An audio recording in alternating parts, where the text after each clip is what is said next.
প্রিয় দর্শক, আপনাদের সবাইকে স্বাগত জানাচ্ছি এটি নিউজের নিয়মিত আয়োজন পলিটিক্স প্লাসে। সমকালীন রাজনীতি এবং সমসাময়িক রাজনীতির বিভিন্ন বিষয় নিয়ে আসলে আমরা আমাদের আজকের এই আয়োজন সাজিয়েছি। আমরা শিরোনাম রেখেছি রাজনীতির ইতিবাচক ধারা। দেখা যাচ্ছে যে প্রধান দুটি রাজনৈতিক দলের মধ্যে ঠিক এই মুহূর্তে বেশ কিছু বিষয় নিয়েই কিছুটা ইতিবাচক দৃষ্টিভঙ্গিও কিন্তু দেখা যাচ্ছে, এবং এছাড়াও সমকালীন আরও রাজনীতির বিভিন্ন বিষয় নিয়ে আমরা আলোচনা করব। আমাদের স্টুডিওতে আজ উপস্থিত আছেন প্রথমে আমার হাতের বাম দিক থেকে বিএনপির সাবেক সংসদ সদস্য নজির হোসেন, আছেন আওয়ামী লীগের সংস্কৃতি বিষয়ক সম্পাদক অসীম কুমার উকিল।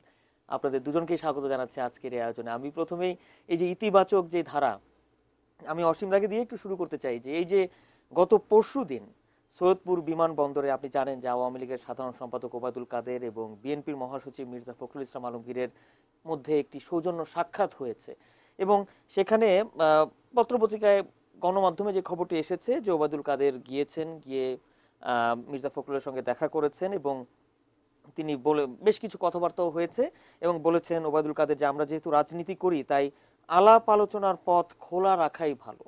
এবং আওয়ামী লীগের সাধারণ সম্পাদকের এমন কথার জবাবে মির্জা ফখরুল বলেছেন, সরি সরি, আমি মুগ্ধ আপনার ব্যবহারে, আপনি ভদ্রতার পরিচয় দিয়েছেন। আসলে এটা কি স্বাভাবিক বিষয় না? আর এই বিষয়টাকে কেনই বা এত বড়ভাবে ফলো করে আসলে আসলো, কিভাবে দেখছেন বিষয়টিকে? আপনাকে ধন্যবাদ। আপনার মাধ্যমে টেলিভিশনের দর্শক শ্রোতা সকলকে শুভেচ্ছা। এই যে বিষয়টি আলোচনার টেবিলে এনেছেন, এটি মানে আপনার সূচনা বক্তব্যে বলেছেন যে এটি স্বাভাবিক এটি ঘটনা হওয়ার কথা। আসলে মিডিয়া যেভাবে বিষয়টাকে এনেছে, বিষয়টা মানে স্বাভাবিকের জায়গায় থাকেনি। এটা কি মিডিয়ার দোষের? না না, দোষ না, দোষ না, বাস্তবতাটুকু বলছি আর কি, যে খুব গুরুত্বপূর্ণ বিষয়। কেন যে আলোচনা হয় না, দেখা হয় না, কথা হয় না। দেশের প্রধান দুটি রাজনৈতিক দলের সাধারণ সম্পাদক মহাসচিব, ওনাদের দেখা হয়েছে, কথা হয়েছে। হ্যাঁ, সেজন্যই নিউজটা গুরুত্ব পেয়েছে। অর্থাৎ মানুষের প্রত্যাশার জায়গাগুলি এমনি যে কথা হবে। আমরা জানি যে উনি বিএনপি করেন, আমি আওয়ামী লীগ করে কথা বলছি, আমরা সমস্ত মিডিয়াতেই টক শোতে আমরা একত্রিত হচ্ছে, কথা বলছি। বাস্তবতা হলো যার বাইরে আর সেটা আমরা যখন নামছি, নেমে উনি ওনার গাড়িতে করে একদিকে চলে যাচ্ছেন, উনি ডাইনে গেলে আমি বাইরে যাচ্ছি, আমি ডাইনে গেলে উনি বাইরে যাচ্ছেন, এটাই বাস্তবতা আর কি। এই বাস্তবতাটা মানতে হবে। কেন এমনটি হলো? এটা তো রাজনীতিবিদদেরই তৈরি করেছি আমরা। বাংলাদেশের রাজনীতির ইতিহাস পর্যালোচনা করলে এই চরম সত্যটি বেরিয়ে আসবে কেন এমনটি হচ্ছে। সেই আলোচনাটা পরে আছে। তবে এটি মিডিয়ার এটার যে গুরুত্ব দেওয়া, এই গুরুত্বটার সাথে কিন্তু সাধারণ মানুষের প্রত্যাশাটাও মিলে যায়। সাধারণ মানুষের আশার সঞ্চারও কিন্তু হয়েছে নিঃসন্দেহে। মানে অনেকে বলছেন যে রাজনীতিতে একটি ইতিবাচক ধারার। হ্যাঁ, আবার সেই রংপুরে যদিও সবাই যাচ্ছেন হলো রংপুরের সাম্প্রদায়িক ঘটনা, আবার রংপুরের সিটি কর্পোরেশনের নির্বাচন, সে নির্বাচনে ইতিমধ্যে আওয়ামী লীগের থেকে প্রার্থী ঘোষণা করা হয়েছে, জাতীয় পার্টিতে প্রার্থী ঘোষণা করা হয়েছে, আজকে দেখলাম কিছুক্ষণ আগে বিএনপি থেকেও ঘোষণা করা হয়েছে। এবং সেখানে নির্বাচনকে ঘিরে সমস্ত রাজনৈতিক দলগুলি ক্রিয়াশীল, এবং এটি সৌহার্দ্যপূর্ণ পরিবেশ। আমরা যা খবর রাখছি, যা খবর পাচ্ছি, সুন্দর একটি নির্বাচনী পরিবেশ তৈরি হয়ে গেছে। আবার পাশাপাশি রংপুরের ঠাকুরপাড়ার ঘটনাটিও আছে, এটিও মানে নির্বাচনের সাথে রিলেটেড। বাংলাদেশের এই যে সাম্প্রদায়িক সহিংসতার যে ঘটনাগুলি ঘটে নির্বাচনকে ঘিরে, এগুলি বেশ মানে যারা এগুলি ঘটায় তারা উৎপেতে থাকে এই সময়টুকুর জন্য। যারা ধর্মান্ধতার বা ধর্মের স্লোগান তুলে আক্রমণগুলি করে, হামলাগুলি করে, তারাই এই সুযোগের অপেক্ষা থাকে। এই বিষয়গুলোর সাথে রিলেটেড যা হোক, যেখান থেকে শুরু করেছিলেন সৈয়দপুর বিমানবন্দরে বাংলাদেশ আওয়ামী লীগের সাধারণ সম্পাদক জনাব ওবায়দুল কাদের এবং বিএনপির মহাসচিব মির্জা ফখরুল ইসলাম আলমগীরের এই যে যোগাযোগ, এই সম্পর্কগুলি উভয়ের রেসপন্স নিঃসন্দেহে সাধারণ মানুষকে আশাবাদী করেছে। গণতন্ত্রের যে আমাদের প্রত্যাশা, সেই প্রত্যাশা জায়গাগুলিকে আরো শক্তিশালী করেছে। আমি আবারও আসবো আপনার কাছে। আমি একটু রংপুরের যে বাড়িঘর, হিন্দুদের বাড়িঘরে যে হামলার ঘটনা, সেই বিষয়ে আসবো পরে। আগে একটু নজির হোসেন আপনার কাছে আসতে চাই, আপনি এই বিষয়টিকে কিভাবে দেখছেন? এটা কি সত্যিকার অর্থে আসলে রাজনীতিতে কতটুকু ইতিবাচক ধারা বা আশার সঞ্চার করেছে, কিন্তু কতটুকু আশান্বিত আমরা হতে পারি? আপনাকে ধন্যবাদ। দীর্ঘ অনেক দিন পরে আমি এই ইয়েতে আপনার টিএন অনুষ্ঠানে আসলাম। আমাদের জনগণ আমার কথা শুনতেছেন, আমি তাদেরকে ধন্যবাদ জানাচ্ছি। আসলে আপনারা যে সাবজেক্টটা করছেন রাজনীতিতে ইতিবাচক ধারা, জি, এটা কিন্তু একটা সাবজেক্ট, এটা সাধারণত আসার কথা না, কিন্তু কেন আপনারা করলেন? কারণ আমাদের দেশে রাজনীতি ইতিবাচকভাবে চলতেছে না, সেই জন্যই এই দুইজন লোক একটা বিবাহের মধ্যে দেখা করছেন, তারপর একটা খবর হলো। কেন? This is the psychology for people. মানুষ চায় এরকম দেখা হোক, আলোচনা হোক, কুশল বিনিময় হোক, কুশল বিনিময় হোক, আলোচনা হোক, আমাদের দেশে যে রাজনৈতিক সংকটগুলি আছে সেগুলি চিহ্নিত হোক। এখানে বিমানবন্দরে নয়, অন্য কোথাও রাজনৈতিক অফিসে, অন্য কোনো জায়গায় এগুলি আলোচনা হোক, মীমাংসা হোক, এটাই আমাদের দেশে চাই। আমাদের দেশে আপনার এই 8 সাল থেকে 14 সাল বা আজকে পর্যন্ত যে রাজনৈতিক ধারা চলছে, গণতন্ত্রের যে প্র্যাকটিস আমি বলতেছি, এটা খুব প্রশ্নবিদ্ধ। আমাদের দেশে আমরা বলতেছি যে আমাদের দেশে আমাদের রাজনৈতিক অধিকার নাই, আমরা বলতেছি সমান ফিল্ড নাই, লেভেল প্লেয়িং ফিল্ড নাই, কীভাবে খেলবো? আমরা বলতেছি যে আমরা যদি কনস্টিটিউশন যেভাবে আপনার পঞ্চদশ সংশোধনী হয়ে গেল, এই পঞ্চদশ সংশোধনী যদি ঠিকঠাক না করা হয়, তাহলে এটা কীভাবে একটা নিরপেক্ষ নির্বাচন হবে? বক্তৃতায় কিন্তু সবাই বলতেছে যে এটা নিরপেক্ষ নির্বাচন হওয়া উচিত, দেশে বিদেশে এটা পার্টিসিপেটরি নির্বাচন হওয়া উচিত। বিএনপিকে আপনাদেরকে নিয়ে আসতে হবে নির্বাচনে। একা আগে যেভাবে বিএনপি বাদ দিয়ে একটা নির্বাচন হয়েছে, আর দেশের যে এই যে অবস্থা, এই অবস্থা তো চলতে দেওয়া যায় না। কোনো সুস্থ স্বাভাবিক মানুষই এটা আশা করে না। This is the psychology of our পিপুল, যে দুইটা দল অথবা রাজনৈতিক দল তারা আলোচনায় বসুক। এই জন্য আপনারা লিখতেছেন ইতিবাচক। এখন আপনাদের এই চিহ্নগুলো মানে সমস্যাগুলো চিহ্নিত করতে হবে। দুইজন নেতা, আওয়ামী লীগের সেক্রেটারি জেনারেল, বিএনপির সেক্রেটারি জেনারেল, একটা কথা 2 মিনিটের একটা কথা বললেন, এতেই মানুষ আশান্বিত হইতেছে। This is the road of piece of Bangladesh, this is the road of democracy of Bangladesh. এই জায়গাতে যদি আমরা না নিয়ে যেতে পারি, এই আশঙ্কাটা আপনার ইতিহাস রাজনীতি ইতিবাচক ধারা এটা আরও কয়েকবার লিখবেন, হবে কিনা জানি না। এটা আমার মূল কথাটাই, মানুষের এটা আকাঙ্ক্ষা। এটা আজকে আওয়ামী লীগকেই দায়িত্ব নিতে হবে। যেমনভাবে আজকে ওবেদুল কাদের সাহেব বলছেন, বেগম যে অনেক কথা বলতেছেন, আমাদের অতীতে ভুল ত্রুটি সবারই আছে, কিন্তু এখন বলতেছেন যে আমরা একটা জাতীয় ঐক্য করি, আমরা একটা মানে সংলাপে বসি, আমরা একটা ফর্মুলা বাইর করি কীভাবে একটা পার্টিসিপেটরি মানে নির্বাচন হয়, একটা সংসদ সর্বমোট সংসদ প্রতিষ্ঠা করি, এইসব কথা বলতেছেন। কিন্তু আওয়ামী লীগ অনেক সময় বলতেছে কি যে না, বিএনপির সাথে কথা বলার দরকার নাই, কিসে আপনাদের সাথে কিসে বলবো। এই কথাটার জন্যই এই কথাটা আসছে। এই কথাটা যদি ওনারা বারবার না বলতেন, তাহলে রাজনীতি ধারার কথাটা আসতো না। এটা ওনারা বলেন। তাহলে কি আপনারা আশাবাদী যে সামনে সরকারের পক্ষ থেকে বা আওয়ামী লীগের পক্ষ থেকে যে সংলাপের কথা আপনারা বারবার বলে আসছেন, সেই সংলাপের পথ কি আস্তে আস্তে উন্মুক্ত হচ্ছে? আমি তো সবসময় আশাবাদী। যদি আমি মনে করি আওয়ামী লীগ স্বাধীনতার যুদ্ধের লড়াকু দল, জি, তারা এই দেশে প্রতিষ্ঠিত হয়েছিল গণতন্ত্র প্রতিষ্ঠা করবে বলে, কিন্তু এই গণতন্ত্র প্রতিষ্ঠিত হয় না। এটা তো ওনারা বলতে পারেন জোর গলায় যে বাংলাদেশে গণতন্ত্র প্রতিষ্ঠিত হয়েছে। আমি মিটিং করতে পারি না, আমার মিটিংয়ের পারমিশন দেওয়া হয় 23টা শর্ত দিয়ে। এই দেশে তো এরকম হওয়ার কথা না। আমরা সংলাপের বিষয়ে একটু আসতে চাই, আবারও আসবো আপনার কাছে। অসীম কুমার উকিল, এই যে নজির হোসেন বলছিলেন যে আলোচনায় আসার জন্য, এবং আমি এর সাথে আরেকটু যোগ করি, বিএনপি মহাসচিব মির্জা ফখরুল ইসলাম আলমগীর তিনি দাবি করেছেন যে ওনারা বরাবরই সাফ জানিয়ে দেন, 2014 সালের নির্বাচনের আগেও সাফ জানিয়েছিলেন, কিন্তু আমাদের সঙ্গে বসতে বাধ্য হয়েছিলেন। গতকালকে বিএনপি মহাসচিব মির্জা ফখরুল ইসলাম আলমগীর বলেছেন, এবং তিনি বলেছেন আরো যে নির্দলীয় নিরপেক্ষ সরকারের অধীনে নির্বাচন দিতে বাধ্য হবে আওয়ামী লীগ। মানে যেটা দিয়ে শুরু আর কি, কেন দুই সাধারণ সম্পাদক মহাসচিবের এই একান্ত সাক্ষাৎ হঠাৎ করে দেখা আলোর ঝুলকানোর মতো সারা দেশে ঝলকানি দিয়েছে, কেন এটা হয়? আসলে তো মানে রাজনীতি সেটা পিওরলি পলিটিক্সের বিষয়। দেখা সাক্ষাৎ হচ্ছে না, কেন হচ্ছে না? বেসিক জায়গাটায় যেতে হবে। আমাদের মুক্তিযুদ্ধের চেতনার বাংলাদেশ কথায় নয় কাজে। সেই 30 লক্ষ শহীদের রক্ত স্নাত বাংলাদেশে দাঁড়িয়ে আমরা মুসলমান, হিন্দু, বৌদ্ধ, খ্রিস্টান, আদিবাসী, উপজাতি সকলের রক্তে বিধৌত বাংলাদেশ, স্বাধীন বাংলাদেশ, যেটা 48 সালের যে 47-এর যে দ্বিজাতি তত্ত্বের ভিত্তিতে সৃষ্ট পাকিস্তানকে পদাঘাত করে, পদদলিত করে, কবর রচনা করে আমরা একটা সাম্প্রদায়িক সম্প্রীতির বাংলাদেশ করেছিলাম। মুক্তিযুদ্ধের চেতনাটাই ছিল এটা, যে সকল ধর্মের মানুষ সকলে মিলে একটি দেশ। 75-উত্তর বাংলাদেশে দাঁড়িয়ে সেটা পাল্টে গেল। 75-উত্তর বাংলাদেশে সামরিক শাসক, স্বৈর শাসকদের হাত ধরে মৌলবাদী, জঙ্গিবাদী, ধর্মান্ধতা, ধর্মীয় রাজনীতির আবরণের জায়গাগুলো শুরু হয়েছে।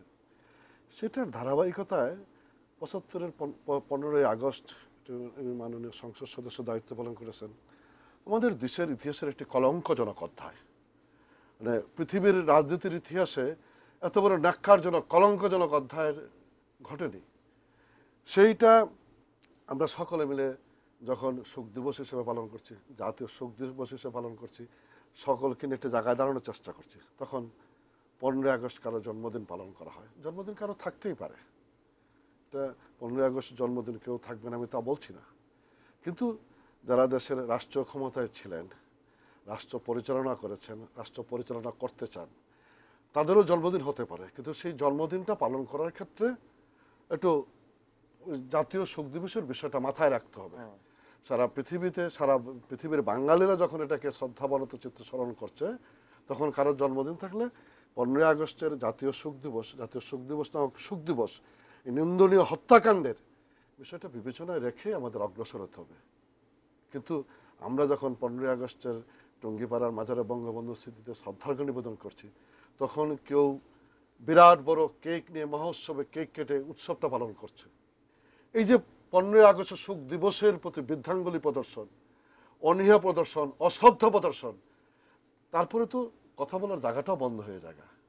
আজকে যখন আমরা সারা পৃথিবী ঐতিহাসিক 7ই মার্চের স্বীকৃতি দিচ্ছে, এটা তো বাংলাদেশের জন্য গর্বের, অহংকারের। আমরা সারা পৃথিবীতে এই জায়গাটা নিয়ে কথা বলতে পারি যে বঙ্গবন্ধুর ভাষণ সারা পৃথিবীতে সমাদৃত হয়েছে, সারা পৃথিবীতে প্রশংসিত হয়েছে। সেই জিনিসটা আমরা যখন সবাই পালন করছি, তখন তো দেশের ক্রিয়াশীল রাজনৈতিক সংগঠনগুলোও তো এটার পাশাপাশি এসে দাঁড়ানো দরকার। আমি হয়তো নাগরিক সমাবেশ করছি, আমি হয়তো সারা দেশের মানুষজনকে সংঘবদ্ধ করে আওয়ামী লীগের দিক থেকে সোহরাওয়ার্দী উদ্যানে একটা উৎসব পালন করছি, কিন্তু যারা বাংলাদেশের স্বাধীনতায় বিশ্বাসী, যারা মুক্তিযুদ্ধের চেতনায় বিশ্বাসী, যারা 7ই মার্চের ডাকে সাড়া দিয়ে সারা বাংলাদেশের মানুষকে সংগঠিত করেছে 71 সালে মহান মুক্তিযুদ্ধে অংশগ্রহণ করছে, তারাও তো এই জায়গাটা আসা দরকার। তারা যখন না আসবে, তখন আমার দেখা সাক্ষাৎ করে তো লাভ নাই। আমি যখন 71-এর মানবতা বিরোধী যুদ্ধাপরাধীদের বিচারের কাজ শুরু করেছি, আমি তো বিশ্বাস করি যারা মুক্তিযুদ্ধ চেতনায় বিশ্বাসী, তারা সবাই আমার পাশে এসে দাঁড়াবে, সবাই এটাকে সমর্থন করবে, সবাই এই রায় বাস্তবায়নে উদ্যোগ নেবে। কিন্তু 21 বছর লেগেছে 75 থেকে 96 সাল আমার বঙ্গবন্ধু হত্যার বিচারের কাজটা শুরু করতে, ইমিউনিটি অধ্যাদেশ সরিয়ে কাজটা শুরু করতে। আমরা কাজটা শুরু করেছি, শেষ করতে পারিনি 2001 সালে। 96 সাল থেকে 2001 সাল বিএনপি ক্ষমতাসীন আসলো, বিএনপি সরকার পরিচালনার দায়িত্বে আসলেন। বিএনপি এসে এই বঙ্গবন্ধু হত্যা মামলার রায় আগে যেটুকু আমরা অগ্রসর করেছিল, সেটি 5 বছর তারা টাচ করেনি। এটা ফাইলের স্তূপ হয়েছে, ধুলার স্তূপ জন্ম নিয়েছে। আরও 5 বছর আমাদের দায়িত্ব নিতে হয়েছে। 5 বছর পর যখন আমরা আবার দেশ পরিচালনার সুযোগ পেয়েছি, তখন বঙ্গবন্ধু হত্যার বিচারের রায় বাস্তবায়নের জায়গাটা আমরা যেতে পেরেছি।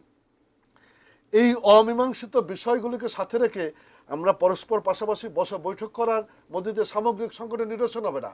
1975 সালের 15ই আগস্ট থেকে শুরু করে 3রা নভেম্বর জাতীয় 4 নেতার জেলখানার অভ্যন্তরীণ নৃশংস আরেকটি হত্যাকাণ্ড, এবং 7ই নভেম্বর, সব কিছুকে সামনে নিয়েই এই বিষয়গুলিকে মীমাংসিত করার মধ্য দিয়েই এক টেবিলে বসে এগিয়ে যাওয়ার বিষয় আছে। এক টেবিলে বসে ইতিবাচক রাজনীতির ধারার সূচনা করা যেতে পারে। আমি বলছি যে আমি ইতিহাস টানতে চাই না, কিন্তু এই বিষয়গুলোকে মাথায় রেখে কেবলমাত্র 2 সেক্রেটারি জেনারেলের দেখা হওয়ার মধ্য দিয়ে এই বিষয়গুলি মীমাংসার টেবিলে নিয়ে আসতে হবে। এর মধ্য দিয়ে আমাদের এগিয়ে যাওয়ার বিষয় আসছে।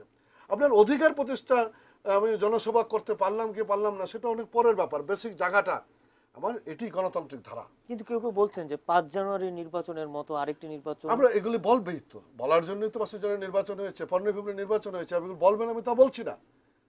কিন্তু 5ই জানুয়ারির নির্বাচনে বিএনপির অংশগ্রহণ না করা বিএনপির রাজনৈতিক দীনতা। রাজনৈতিক দীনতা বলেই আমরা প্রমাণ করতে সক্ষম হয়েছি 5ই জানুয়ারি নির্বাচন অতিক্রমের মধ্যে দিয়ে আজকে যখন আগামী 5ই জানুয়ারির এটি 4 বছর পূর্ণ হয়ে 5 বছরে পদার্পণ করবে, বাংলাদেশের সামগ্রিক রাজনৈতিক ইতিহাস, আমার অর্থনীতির সমস্ত ইন্ডিকেটরগুলি যখন ঊর্ধ্বমুখী, তখন এটি আমরা প্রমাণ করতে সমর্থ হয়েছি যে আমার এই নির্বাচনের সিদ্ধান্ত রাজনৈতিকভাবে সঠিক ছিল। আমার গণতান্ত্রিক কাঠামোকে এগিয়ে নিয়ে যাওয়া, আমার কনস্টিটিউশনের ধারাবাহিকতা বজায় রাখার স্বার্থে আমার এই সিদ্ধান্ত সঠিক ছিল। আমি বলি রাজনীতিতে শেষ কথা বলে কিছু নেই। আগামী দিনে এটি এগিয়ে নিয়ে যাওয়ার ক্ষেত্র আছে, সেই ক্ষেত্র ওনারা অগ্রসর হবেন কিনা আমি জানি না। কিন্তু আমি বলি একাদশ জাতীয় সংসদ নির্বাচন, বছর ঘুরে যে জাতীয় সংসদ নির্বাচন হবে, সে নির্বাচন হবে পার্টিসিপেটরি। কিন্তু বিএনপির পক্ষ থেকে বারবার বলা হচ্ছে যে শেখ হাসিনার অধীনে নির্বাচনে যাবে না। এগুলি তো বলবেই, আমি তো কনস্টিটিউশনের বাইরে যাব না। বিএনপি কনস্টিটিউশনের বাইরে ক্ষমতায় আসা যাওয়ায় বিশ্বাসী। কনস্টিটিউশনকে মানে বৃদ্ধাঙ্গুলি প্রদর্শন করে বা সেনা ছাউনিতে বন্দী করে কিংবা বুটের তলা পিষ্ট করে বিএনপির রাজনীতির শুভ সূচনা তারা রাজনীতিটাই করেছে।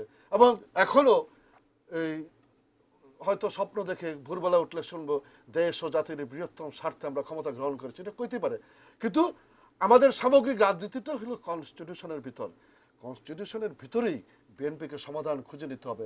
কনস্টিটিউশনের ভিতরেই বিএনপির প্রত্যাশিত জায়গাও আছে, সেই কনস্টিটিউশনের ভিতরে এগিয়ে নেবে। কিন্তু আমি বলছি একাদশ জাতীয় সংসদ নির্বাচন হবে পার্টিসিপেটরি। আমি বলছি একাদশ জাতীয় সংসদ নির্বাচন হবে সকলের কাছে গ্রহণযোগ্য। আমি যে কথাটা সর্বশেষ বলতে চাই, এই জাতীয় সংসদ নির্বাচনকে ঘিরে আগামী দিনে বাংলাদেশের কারো ডিবেট করতে হবে না, কারো মিছিল মিটিং করতে হবে না, কাউকে টক শোতে এসে এই বাকবিতণ্ডা অংশগ্রহণ করতে হবে না। আমরা সেই নির্বাচনটি পরিচালনা করার জন্য, সেই নির্বাচনটি অনুষ্ঠিত করার জন্য আমাদের বাংলাদেশের আওয়ামী লীগের নেতৃত্বাধীন জোট বর্তমান সরকার আমরা কাজ করছে। এই যে পার্টিসিপেটরি এবং গ্রহণযোগ্য অংশগ্রহণমূলক করার ক্ষেত্রে অনেকেই বলছেন যে সরকারের পক্ষ থেকে কি একটু ছাড় অথবা যে সংলাপে বসার যে সংলাপ, এটি একটি মানে সামগ্রিকভাবে বলতে চাচ্ছি যেটা মানে দুই নেত্রীর টেবিলে বসার বিষয় না। দুই সাধারণ সম্পাদক আব্দুল জলিল ভাই, মরহুম আব্দুল জলিল, মরহুম আব্দুল মান্নান ভুইয়ার বৈঠক হয়েছে, এটা না সামগ্রিকভাবে বিষয়টাকে সলিউশন করে এগিয়ে যাওয়া। বৈঠকের উপর, জোটের উপর, বিবৃতি দানের উপর এই জিনিসগুলো নির্ভর করছে না, সামগ্রিক পদক্ষেপের উপর নির্ভর করছে। এটা আলোচনার মাধ্যমেই তো এটা তো অগ্রসর হচ্ছে। আমি এই যে বলছি না যে বাংলাদেশে এখন একটি সুন্দর রাজনৈতিক আবহাওয়া বিরাজ করছে একাদশ জাতীয় সংসদকে নির্বাচনকে ঘিরে, সবাই কাজ করছে। এবং আমি সেটাই বলছি যে সেখানেই আমার মানে আমরা ওই দশম জাতীয় সংসদ নির্বাচনের পূর্বে অনেক আহ্বান জানিয়েছি, অনেক প্রতিশ্রুতি দিয়েছি, সেগুলোতে কোনো সাড়া দেয়নি। এগুলি ওনাদের রাজনৈতিক সীমাবদ্ধতা। বিএনপির এই ক্ষেত্রগুলো অগ্রসর হয়েছে, সবাই আমরা কাজ করছি নির্বাচনে যাওয়ার জন্য, সকল দল মিলে আমরা কাজ করছি। এবং এর মধ্যে দিয়ে জায়গাগুলো উন্মুক্ত হবে, আস্থার জায়গা এর মধ্যে দিয়ে তৈরি হবে। বর্তমান নির্বাচন কমিশনের উদ্যোগ এক্ষেত্রে একটি পজিটিভ নিয়ামক সহায়ক ভূমিকা রাখছে। এই যে আমার ভাই উকিল কি একটা দিল নামটা, পুরো নামটা অসীম কুমার উকিল, কোর্টে যাইতে সবচেয়ে সমস্যাটা কোন জায়গায়, মৌলিক বুঝেরই আমি দেখতেছি ঘাটতি। কিভাবে আপনি যে কোনো জিনিসের আপনি কজটা দেখবেন আগে না এফেক্টটা দেখবেন আগে? একটা এফেক্ট ধরতে গেলে তার মূল এটাই কজ। বঙ্গবন্ধু হত্যা এটা একটা এফেক্ট নাকি? এটার মূল একটা কজ আছে। ওনারা বলুক আমরা কি ছিলাম বিএনপি ওই সময়?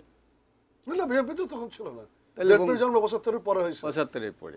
সুতরাং ওইখানে তো বিএনপির কোনো দায় নাই, বিএনপির এগে বঙ্গবন্ধু হত্যার দায় নাই। মানুষের লোকজনে বলে আওয়ামী লীগের, আমি তখন ছিলাম, আমি রাজনীতি ছিলাম, সক্রিয় ছিলাম, সমস্ত আমি জানতাম ঘটনাগুলো জানতাম। হ্যাঁ, কমিউনিস্ট পার্টিতে ছিলাম, আমি জানতাম যে এই ঘটনাটা ঘটতেছে, কারা ওই যে মুস্তাকরা করতেছে এই ঘটনাগুলি, তারা করতেছে, এদের সবই তো আওয়ামী লীগ। আমাদের নেপের একজন লোক কি আলতাফ ভাই ছিল, সেও মন্ত্রিত্বে চলে গেলো। আমরা বললাম যায় না, এটা অবৈধ একটা সরকার, কিন্তু ঘটনাটা তো ঘটাইলো আওয়ামী লীগ।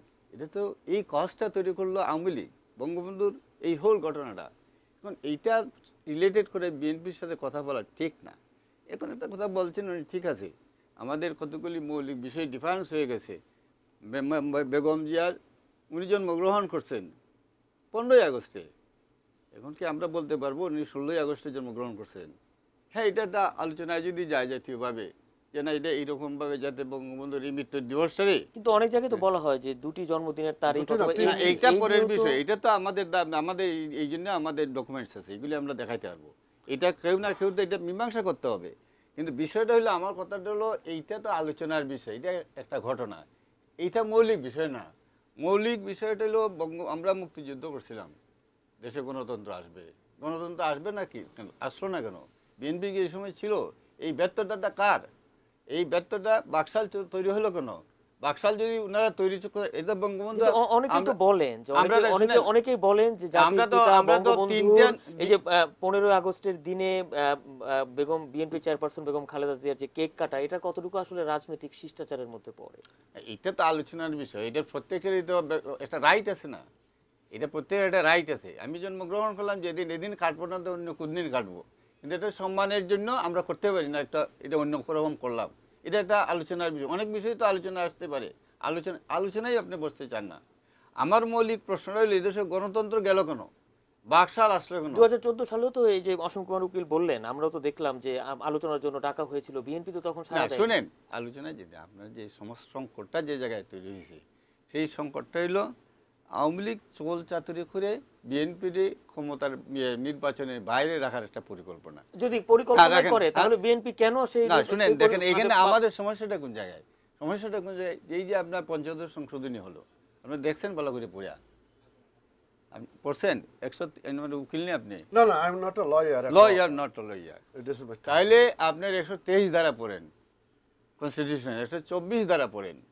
123 ধারায় আপনার যে সংসদ সদস্যরা থাকবেন, যখন এই সংসদ সদস্যরা বিদায় নেবেন তখন নতুনটা শপথ নেবেন।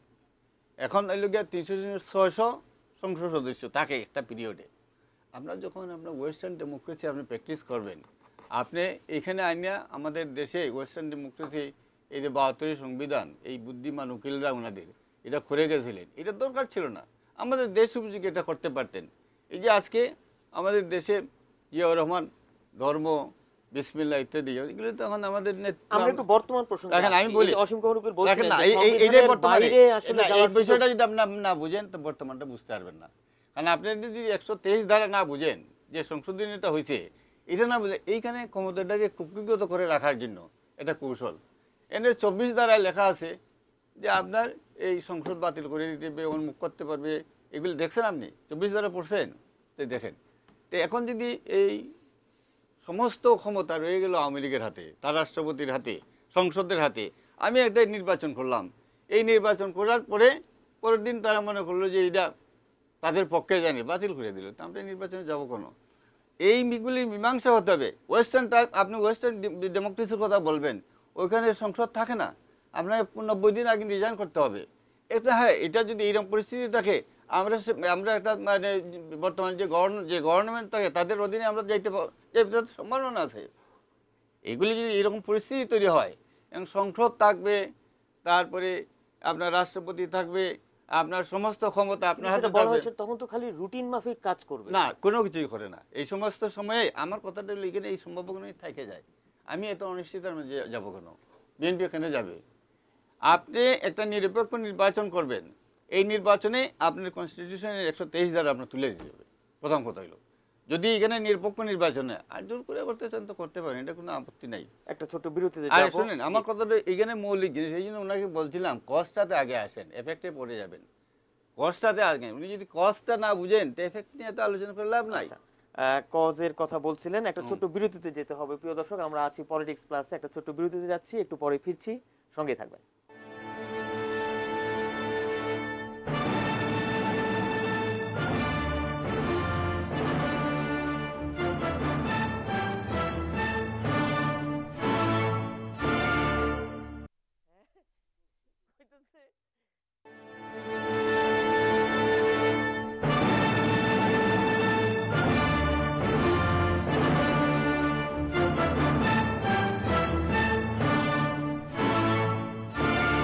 প্রিয় দর্শক, বিরতির পর আবারও স্বাগত জানাচ্ছি আজকের পলিটিক্স প্লাসে। রাজনীতির ইতিবাচক ধারা আমাদের আজকের এই বিষয়ে। আমি একটু আবারও নজির হোসেন আপনার কাছে আসতে চাই। আসলে বর্তমানে যে পরিস্থিতি, সাধারণ জনগণ আসলে যেটা চিন্তা করছে যে আওয়ামী লীগের পক্ষ থেকে বলা হচ্ছে যে শেখ হাসিনাই নির্বাচনকালীন সরকারের প্রধান থাকবেন এবং বর্তমান নির্বাচন কমিশনের অধীনেই একাদশ জাতীয় সংসদ নির্বাচন হবে।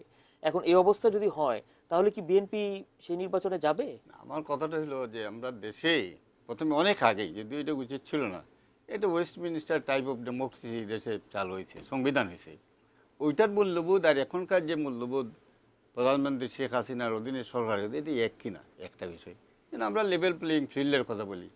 অসীম কুমার উকিল ভাই বলুক, আমি একটা প্রশ্ন করি ওনারে, উত্তর দিক যে আমরা ইলেকশনে গেলাম, আমার এখানে তারা ইঞ্জিনিয়ার রতন, আমি নজরুল হোসেন, জি, আমরা দুইজন ইলেকশনে গেলাম, উনি এমপি হয়ে ইলেকশনে গেল আর আমি এমপি না, এটা লেভেল প্লেয়িং ফিল্ড না। একটা শুধু উত্তরটা দেব, এইটা শুধু অসীম কুমার উকিল এটা উত্তরটা দেব।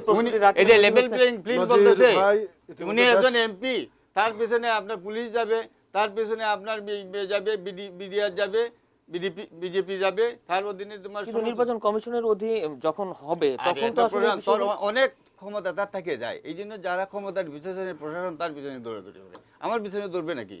এইটা ওনারা বলো কোন ভাষায় কোন সংজ্ঞায় এটা লেভেল প্লেইং ফিল্ড হয়? একজন এমপি সে নির্বাচন করবে আর আমি বিনা এমপিতে আমরা থলি লই একটা করতে থাকলাম। নজির ভাই এর মধ্যে কিন্তু সমস্ত সলিউশনটা করে দিয়েছে। আমি যেখানে শুরু করেছিলাম আর কি, যে আসলে 15ই আগস্ট 16 নম্বর 17 নম্বর সলভ না করে আগানো যাবে না কি। উনি প্রথমত বলেছেন নাকি যে কজ এন্ড ইফেক্টের ব্যাপারে বলেছে নাকি যে 15 আগস্টের আগে আসছে, বলছে যে 15 আগস্টের নজির ভাই আমি একটু বলি, হ্যাঁ 15 আগস্টের ঘটনা বলতেছিল নাকি, যেটা যে এক দলীয় শাসন ব্যবস্থা আর কি, বাকশাল গঠন, এই জন্য 15 আগস্ট ঘটেছে। নজির ভাই সেদিন যে রাজনীতিতে ছিল সেই রাজনীতি বাকশালের পক্ষে ছিলেন। নজির ভাইয়ের অবস্থানও সেদিন বাকশালী ছিল আর কি। সেদিনকার দেশের ক্রিয়াশীল, আপনি শুনবেন পরে উত্তর দেবেন, দেশের ক্রিয়াশীল প্রায় সমস্ত রাজনৈতিক দলগুলোই অর্থনৈতিক মুক্তির সংগ্রামে বাংলাদেশ কৃষক শ্রমিক আওয়ামী লীগ জয়েন করেছিল। তারপরে উনি স্পষ্টতই বলেছেন যে বঙ্গবন্ধু হত্যার দায় বিএনপির নাই, বঙ্গবন্ধু হত্যাকাণ্ডের দায় দায়িত্ব কাদের এটা বিচারের মধ্যে দিয়ে প্রকাশিত হয়েছে, কারা কারা এটা দায়, এদের হত্যার দায় তাদের নাই, কিন্তু হত্যাকারী মেজর কর্নেল ফারুক থেকে শুরু করে এখন রশিদ টশিদ যারা ছিল তাদেরকে বিদেশে পোস্টিং দেওয়া, বিদেশে প্রমোশন দেওয়া, ব্যবসা দেওয়া,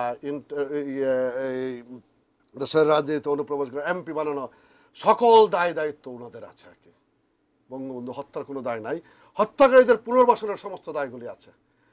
এই দায়গুলি মাথায় নিয়ে ওনারা রাজনীতিরা করতে চাচ্ছেন, করছে নাকি। হ্যাঁ, আমি সেখানে দাঁড়িয়ে যে আমি আবারও বলবো আর কি, 75-এর 15ই আগস্ট এটাকে সলিউশন করার মধ্য দিয়েই আওয়ামী লীগের জেনারেল সেক্রেটারি এবং বিএনপির জেনারেল সেক্রেটারির কথোপকথন আলোর মুখ দেখবে। 75-এর 15ই আগস্ট, 3রা নভেম্বর এবং 7ই নভেম্বর রাশেদ মোশাররফ থেকে শুরু করে, হাসানুল্লাহ কিন্নু থেকে শুরু করে জেনারেল জিয়াউর রহমান সবার ভূমিকাগুলিকে পর্যালোচনা করে দিয়ে একটি সিদ্ধান্তে পৌঁছার মধ্য দিয়েই আমাদের এগিয়ে যাওয়ার পথগুলি প্রশস্ত হবে, নির্বাচনে সকলের অংশগ্রহণগুলি সুনিশ্চিত হবে। রংপুরের ঘটনা একটি বিচ্ছিন্ন ঘটনা। বাংলাদেশ আওয়ামী লীগ সবসময় সাম্প্রদায়িক সম্পত্তিতে বিশ্বাসী। বাংলাদেশ আওয়ামী লীগ সৃষ্টির প্রথম লগ্নে যখন মুসলিম আওয়ামী লীগ ছিল, বছর ঘোরার সাথে সাথে মুসলিম সরিয়ে দিয়ে বাংলা পূর্ব পাকিস্তান আওয়ামী লীগ করেছে, এগিয়ে গেছে। মির্জা ফখরুল ইসলাম বলেছেন যে আওয়ামী লীগের আমলেই দেশে সংখ্যালঘুদের জন্য বেশি হয়েছে। এইগুলি তো ভেক্টর। বাংলাদেশের ধর্মান্ধতা, ধর্মের রাজনীতির ধারক বাহক পৃষ্ঠপোষক লালন পালনকারী বিএনপি, এটা বিএনপির হাত ধরে জাতীয় পার্টি এরা এই জায়গাগুলি তৈরি করেছে। আওয়ামী লীগ সবসময় সাম্প্রদায়িক সম্পত্তিতে বিশ্বাসী, আওয়ামী লীগ সবসময় এই ধর্মীয় সংখ্যালঘুদের দেখভাল করেছে, তাদের অধিকারগুলি প্রতিষ্ঠিত করেছে। আমি একটু নাসিরনগরের ঘটনা বলতে চাই। গত বছরের 13 জানুয়ারি যে ব্রাহ্মণবাড়িয়া নাসিরনগরের ঘটনাটি ঘটেছে, যে 15টি মন্দির এবং হিন্দু সম্প্রদায়ের 1.5 শতাধিক ঘরে ভাঙচুর লুটপাট চালানো হয়েছে, এই ঘটনার পরপর ঘটনার সঙ্গে রসরাজ জড়িত সন্দেহে তাকে গ্রেফতার করা হয় 29শে অক্টোবর এবং এই মামলায় প্রায় 2.5 মাস জেল খেটে আদালত থেকে তিনি জামিনে মুক্তি পান এবং এরপরও পুলিশের পক্ষ থেকে এখনো আদালতে কোনো প্রতিবেদন নেওয়া হয়নি। এটি খুব নিন্দনীয় বিষয়, এটা আইন শৃঙ্খলা রক্ষাকারীর গাফিলতি। এই বিষয়ে সরকারের কি কোনো, সেটা সরকার দিক থেকে উদ্যোগ নেওয়া হয়েছে বলেই তারা মানে নিজ নিজ ঘরে ফিরে গেছে। আজকে আমরা রংপুর গিয়েছি বলেই, আমরা শুধু গিয়েছি না, আমরা গিয়েছি, কথা বলেছি, আমাদের সাথে অন্যান্য নেতৃবৃন্দ ছিলেন, আমাদের আওয়ামী লীগের যুগ্ম সাধারণ সম্পাদক জাহাঙ্গীর কবির নানক এমপি ছিলেন, আমাদের সাংগঠনিক সম্পাদক BM মুজাম্মল হক এমপি ছিলেন, আমাদের সাংগঠনিক সম্পাদক খালেদ মাহমুদ চৌধুরী এমপি ছিলেন। হ্যাঁ, আমাদের ত্রাণ সমাজ কল্যাণ সম্পাদক সুজিত রায় নন্দী ছিলেন, আমাদের উপ দপ্তর সম্পাদক ব্যারিস্টার বিপ্লব বড়ুয়া ছিলেন, হিন্দু বৌদ্ধ খ্রিস্টান ঐক্য পরিষদের মহাসচিব রানা দাশগুপ্তও ছিলেন আর কি। সবাই মিলে আমরা মানে ঘটনা ঘটার সাথে সাথেই আমরা আসলে নাসিরনগর থেকে যে বিষয়টা নিয়ে কিন্তু সবাই একটু শঙ্কিত। এই ঘটনাগুলি বিচ্ছিন্ন ঘটনা, এই ঘটনাগুলি নিন্দনীয়। এটা আওয়ামী লীগের কেন্দ্রীয় কমিটির সিদ্ধান্ত নিয়ে আমরা এদেরকে গ্রেপ্তার করা প্রয়োজনে পদক্ষেপ নিয়েছে। আওয়ামী লীগের কেন্দ্রীয় কমিটির সিদ্ধান্ত নিয়ে এগুলি হামলা হয় নাই। হামলার বিপরীতে আমরা সবাই দাঁড়িয়েছি, সবাই চেষ্টা করছি। কিন্তু ৭৫-এর ১৫ই আগস্টের পরে বাংলাদেশের যে সাম্প্রদায়িক রাজনীতির উত্থান হয়েছে, অর্থনৈতিকভাবে মজবুত হয়েছে, যে সুরসুরিটা দেওয়া হচ্ছে, আপনার যখন একটি দলের প্রধান বলে আওয়ামী লীগ ক্ষমতায় গেলে মসজিদে উলুদ্দুলি হবে, তখন সারা দেশের সাম্প্রদায়িক শক্তি উল্লসিত হয়, সুসংগঠিত হয়, হামলা পরিচালনা করে। যখন বাইতুল মোকাররমে দাঁড়িয়ে স্লোগান দেয় আমরা সবাই তালেবান, বাংলা হবে আফগান, তখন বাংলাদেশের সাম্প্রদায়িক শক্তিগুলো উৎসাহিত করা হয়। সেই ভিত্তিগুলিকে কাটিয়ে উঠে আমরা চেষ্টা করছি সাম্প্রদায়িক সম্প্রীতির বাংলাদেশ করতে, ৭১-এর বাংলাদেশ করতে, মুক্তিযুদ্ধের চেতনার বাংলাদেশ করতে। সেই ক্ষেত্রে ৭ই মার্চের স্বীকৃতি আমাদের অনুপ্রেরণার জায়গা। একদম শেষ কথা 10 সেকেন্ড। আগামী নির্বাচন হবে সকল দলের অংশগ্রহণ করে, আগামী নির্বাচন হবে সকলের কাছে গ্রহণযোগ্য, যার মধ্য দিয়ে আমাদের গণতন্ত্রের ভিত্তিগুলি আরো সুসংহত হবে, সুদৃঢ় হবে। এক সংবিধান বহির্ভূত কোনো কর্মকাণ্ড পরিচালিত হবে না, কোনো পদক্ষেপ নেওয়ার কথা কেউ চিন্তাই করতে পারে না। 30 সেকেন্ডে তথ্যগত একটা ভুল উনি বলতেন যে আমি তখন মস্কোতে ছিলাম যখন বাকশাল হয়। আমরা 11 জন রাখেন, আমার কথা শুনতে চান, আপনি তো আওয়ামী লীগ, অন্যের কথা শুনতে চান না। যে এই যে রাখেন, এই যে আপনার অবস্থা আরো খারাপ, কিছু শুনতেছেন না। না আমি সব মনোযোগ দিয়ে শুনছি না। আচ্ছা শুনেন, এই যে আমরা ছিলাম, আমরা বঙ্গবন্ধুর কাছে তখন চিঠি দিছি যে এই বাকশাল গঠন অত্যন্ত আপনার জন্য বিপজ্জনক, দেশের জন্য বিপদ, গণতন্ত্রের জন্য বিপদ। 11 জনের চিঠি ওনার দুনিয়ার ফাইল খুঁজে দেখো, আমরা বাকশালের পক্ষেই ছিলাম না। তখন আমরা একটা প্রশিক্ষণমূলক 2 বছরের জন্য ছিলাম, কমিউনিস্ট পার্টির 11 জন সদস্য, এবং সবাই আমরা কমিউনিস্ট পার্টি আমাদের সাথে ছিল। হ্যাঁ ঠিক, কিন্তু আমরা তখন কমিউনিস্ট পার্টি মোহাম্মদ ফরহাদের আর্টিকেলটা আমি সমালোচনা করে বলছি যে কোনো ধরনের ডিক্টেটরশিপের দরকার, এটা সমালোচনা আমি একটা আর্টিকেল লিখেছি। আচ্ছা এই একটা গেল না তথ্যগত বল। 2 নম্বর হলো যে এই যে আমার হিস্ট্রি, আমি আজকে তো বলতে পারবো না বেশি। আমার ধারণা হলো যে এই যে আপনার 2টা ঘটনা, নাসিরনগর আর আওয়ামী লীগ আসলেই বাংলাদেশে হিন্দুদের উপরে নির্যাতন করে। আমার এখানে 13টা ঘটনা আছে। আমার এখানে নিরঞ্জন চেয়ারম্যান আছে, তার মাথা ফাটাই দিয়েছে তারা। এখানে 13টা ঘটনা সমস্ত আমাদের বেলা কোনো এগুলি হয় না। জাতীয় সংসদ নির্বাচনে তারপরে হত্যাকাণ্ড হয় তখন, এটা অন্য বিষয়। আমি সাম্প্রদায়িকতার বিষয় বললে এটা অন্য তত্ত্ব, যে সাম্প্রদায়িকতা, ধর্মনিরপেক্ষতা যদি আনলফুলি না বেয়ারার মতো প্র্যাকটিস করা হয় ধর্মনিরপেক্ষতা, তাহলে সাম্প্রদায়িকতা বাড়ে। এই সাম্প্রদায়িকতা বাড়ার পিছনে আওয়ামী লীগই দেয় বাংলাদেশে। শেষ কথাটা হলো যে এখনো বাংলাদেশে যদি আমরা একটা লেভেল প্লেইং ফিল্ড অংশগ্রহণ নির্বাচন করতে চাই, বেগম জিয়ার যে আহ্বান যে আমরা জাতীয় ঐক্য গড়ে তুলি এবং নির্বাচন যাতে নিরপেক্ষ অংশগ্রহণমূলক হয়, আমরা সবাই যেন সমান মানে অধিকার পেয়ে নির্বাচন, এবারে নিরপেক্ষ অংশগ্রহণমূলক হবে, সেটা অসীম কুমার উকিল বলেছেন। আলোচনা এখানে আইসা এই বিমানবন্দরে বললে হবে না, বেগম জিয়ার দলকে বলতে হবে। অসংখ্য ধন্যবাদ আমাদের আয়োজনে এসে সময় দেওয়ার জন্য। প্রিয় দর্শক, এই ছিল আমাদের আজকের আয়োজন। আপনারা সবাই ভালো থাকবেন, এটি নিউজের সঙ্গে থাকবেন।